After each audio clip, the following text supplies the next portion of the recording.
Sisi pemirsa, setelah 6 tahun menikmati surplus, neraca perdagangan Indonesia kembali mencatat defisit untuk bulan kedua secara berturut-turut. Di sisi lain, inflasi justru melandai ke level 2,88%. Dua data terbaru BPS ini menunjukkan tekanan eksternal yang masih membayangi meski stabilitas harga mulai membaik.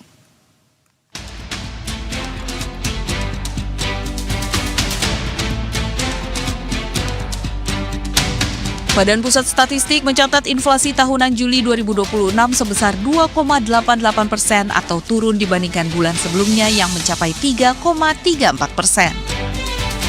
Sementara secara bulanan, Indonesia mengalami inflasi sebesar 0,18%, didorong kenaikan harga sejumlah komoditas pangan.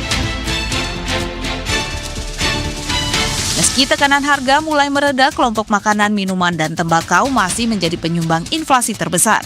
Dengan capaian tersebut, BPS menyebut tingkat inflasi Indonesia masih berada dalam rentang sasaran Bank Indonesia sehingga memberi ruang bagi otoritas moneter untuk tetap menjaga keseimbangan antara stabilitas harga dan pertumbuhan ekonomi. Di sisi lain, kinerja perdagangan luar negeri justru menunjukkan tekanan. BPS mencatat neraca perdagangan Indonesia pada Juni 2026 mengalami defisit sekitar 450 juta dolar Amerika Serikat atau setara lebih dari 8 triliun rupiah. Defisit ini menjadi yang kedua secara berturut-turut, setelah pada Mei lalu Indonesia juga membukukan defisit perdagangan. Adapun BPS melaporkan penyebab utama dari defisit tersebut berasal dari sektor migas. Lonjakan impor minyak dan gas membuat defisit migas melebar, sementara surplus perdagangan non-migas belum mampu menutup kekurangan tersebut. Tingginya kebutuhan energi dalam negeri masih menjadi faktor utama yang mendorong peningkatan impor migas.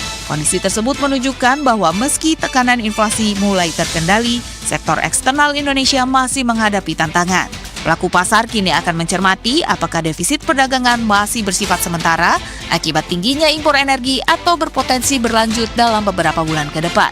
Data ini juga menjadi perhatian investor mengingat keterkaitannya dengan prospek nilai tukar rupiah, arus modal asing, hingga ruang kebijakan Bank Indonesia dalam menentukan arah suku bunga ke depan.